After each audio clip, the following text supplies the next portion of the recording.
Welcome to the Fail Forward Podcast. The purpose of this podcast is change the negative stigma around failure into a positive. Failure is only a negative if we do not learn from it and we give up. Welcome back to the Fail Forward Podcast. So today I'm going to be talking about what is failure, what does it mean, and how can we get over it quickly. So for people watching on the YouTube channel, I have a really big English dictionary here, and for people listening at home, I have got this. I mean, probably a lot of people don't even have these in their homes anymore. I had to go to my mum and dad's house to get it, but I've got the Oxford English Dictionary. So I just want to read something out. So if it sounds a bit edgy to start off with, it's because I'm reading rather than just flowing from my mind. So there's three words in the dictionary that I'm going to read out. One's fail, one's failure, and one's failing. And I just want to, put some context around how negative it actually sounds when you read it, what is in the English language. So fail, unsuccessful in undertaking, be unable to meet standards set by a test, disappoint, stop working properly, become weaker or worse. And then failing, which is really interesting, is weakness, especially in someone's character, which is, again, really, really negative. And then failure is lack of success, an unsuccessful person or thing, and the collapse of a business. There's lots of other negative words within here, but really you can see no wonder why people have this fear of failure, because we're brought up with this English language where failure is a massive negative. I remember when the business was going under, I had this massive fear of failure. I was such a positive person. I always wanted to succeed and be successful. And I remember when the insolvency practitioner came in and said, "Henry, the business is failing, it's got to go under." I just couldn't. My brain couldn't comprehend it. I was a failure. I remember people telling me I was a failure. I remember just having that horrible feeling of failing.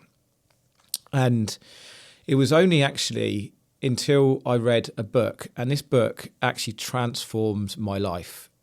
It's called Black Box Thinking by Matthew Syed, and a guy who is a good friend now, called David Masterton, bought it for me about 6 to 9 months before the business went under. And randomly, it just sat on the side, because I now try and read a book a week, if I can, book a month. But it actually sat on the side for about 6 to 9 months. And as the business was going under, I decided to pick this book up. And if anyone's read it, you'll know it. But if you haven't, Black Box Thinking is all about how failure is the key to success, and it goes into lots of information about different scenarios, but the main thing is the aviation industry. And the reason why we have the aviation industry is the safest form of travel is because they have a black box on every aeroplane, and the black box, if an incident happens, there's an accident, whatever happens, is recovered, and everything is recorded on there, from all the data of the flight, all of the voices from the people in the cabin, and they have an open book where they investigate everything.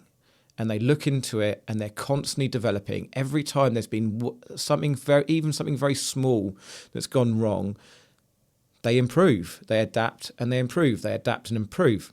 So I read this book, Black Box Thinking, and it was this massive epiphany moment in my life where I realised that this really tragically bad thing that's happening, the loss of my business, having to sell our family home, the stress, the anxiety, everything that came with it, was actually something that could be used as a real positive, and I can learn from it.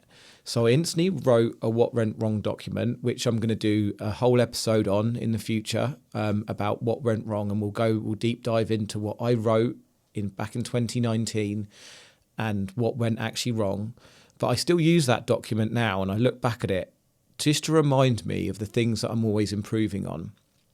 And that book definitely changed my whole view on failure. All those things that I've just read out from that dictionary, they're everything that I was thinking as it was going under. That's how I was almost going to define the rest of my life, was that I was going to be a failure. I'd lost a business, and am I going to have to go back and go back to a job, go back to things and my ambition and dreams lost. But reading that book changed everything for me, and it really made me realise that I don't have to fear failure, that failure is only a negative if we don't learn from it. There is a slight caveat with that, because I always say don't give up. But sometimes you might not have to give up, but you might have to change what you're doing. Albert Einstein says the definition of insanity is doing the same thing over and over again and expecting different results. Now, I did that for quite a long time. I was working, trying to do the same thing within the business with the same client, the same contract, lesser rates. And I was actually the definition of insanity. I kept trying and trying the same thing. So there is a slight caveat. When I say don't give up, what I mean by that is don't give up on your ambition. Don't give up on your dreams. Don't give up on your goals. Sometimes when things go wrong, you might have to change. And I know certainly over COVID, there was that word that people started to test, which was pivot. And everyone kept saying, we've got to pivot. And people go, oh, I hate that word. But actually, you kind of do. It is a very poignant word when you're maybe failing, is to pivot slightly, change what you're doing, adapt, learn, improve. So one thing I'd say is don't ever give up, but maybe you have to change the strategy of how you're going to get to your goals and your ambitions. So I have a 4-step guide, my guide on how to get over failure quickly. And just to give you guys a bit of context, when I'm talking about failure, I'm not talking necessarily about your business going under and having to sell your family home. Like, that was the most severe form of failure. But I believe every day we come up with failure. It's even driving to work. You could fail in the sense that finding a quicker route. It could be how you've talked to someone that day, how you've delivered something. You know, I'm talking about the most minuscule amount, because we have the compound effect. And I believe that my biggest failure came from lots of little failures that I didn't learn from that compounded into one big failure. So that's what I mean. And that's the context I mean about failure. It's not about getting to the point of that really tragic big thing happening. It's seeing everything as lots of little learnings. If we use failure, actually it's a really strong negative word. But I believe if we change failure to learning, we're learning forward, we're experiencing forward, because essentially that's what learning is. I remember when I first went out to work, people say you've got no experience. Well, what is experience? Experience is learning. Experience is going on the job and working it out. And essentially you're failing forward. So it's all the same thing. It's just how you word it. And when we talk about mindset in future episodes, wording and how you word things are slightly different. Now, I toyed with not calling this podcast Fail Forward and something else, because I wanted it to be more positive, because I'm a really positive person. I didn't want to use a negative. But I realised that this fear of failure is huge. And if I can help people understand that failure is not a negative and that we're failing forward all the time, then that's a massive win for me. So it had to be Fail Forward. So here it is. Here's my 4-step guide on how to get over failure. Number 1 is accountability and responsibility. And I'm going to do a whole episode in a couple episodes' time about accountability. But what I mean by accountability is when something goes wrong, instead of looking without, we look within. And at first point of call, we look, what could I have done differently? What could I have done better? Before we blame the builder for not doing what he should have been doing, have we told the builder in exact terms, in detailed terms, what should be doing? Before we blame, the traffic, did we prepare ourselves properly before we left? Did we leave on time? Because we always need to be looking within before we look out, which is quite a difficult thing. And as I say, we'll do a deeper dive. But the first port of call is accountability, because if we're not accountable and we don't look at ourselves, then we're going to be ignorant and we're not going to know the things that we need to improve on. Number 2 is analyse. And that is to analyse what went wrong, to look at it and work out exactly what happened in that situation. And it doesn't have to be belt and braces, but certainly analysing what happened. So accountability is number 1, analysing is number 2. 3 is document, put it in a place wherever you were going to be looking at things, whether it's notes on a Word document, in your journal, in your diary, somewhere that you can go back and look at it. And then number 4 is don't give up and keep going. Go again, try it in a different way, adapt, evolve, and go again. So number 1 is accountability. Number 2 is analyze. Number 3 is learn and document. And number 4 is go again.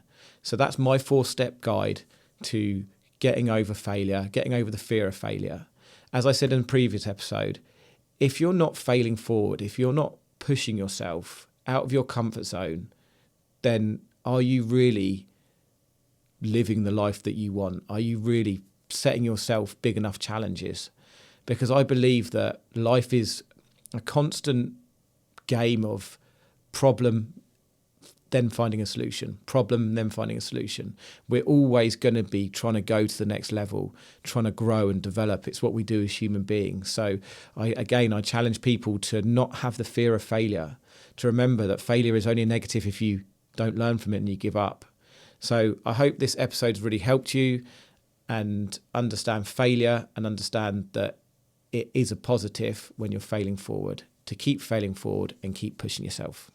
So thanks for listening today, guys. So in the next episode, I've got the awesome Liam Doe. He is one of the co-founders of the Old Bond Store in Southampton, which is a great co-working office. It's a great hive of businesses. So we're going to be interviewing Liam and what his drivers are and the experience he's had through his business life. And that will be in the next episode. So if you've liked what you've heard today, I'd really love it if you could like and to subscribe to this channel or the audio platform that you've been listening on. And also it'd be really great to hear your feedback and if you could want to get in contact with me through Facebook or LinkedIn to drop me a message of your experiences with failure and how you are using the 4-step guide to help you get over the fear of failure or get over failures and learn and adapt and improve. Thank you.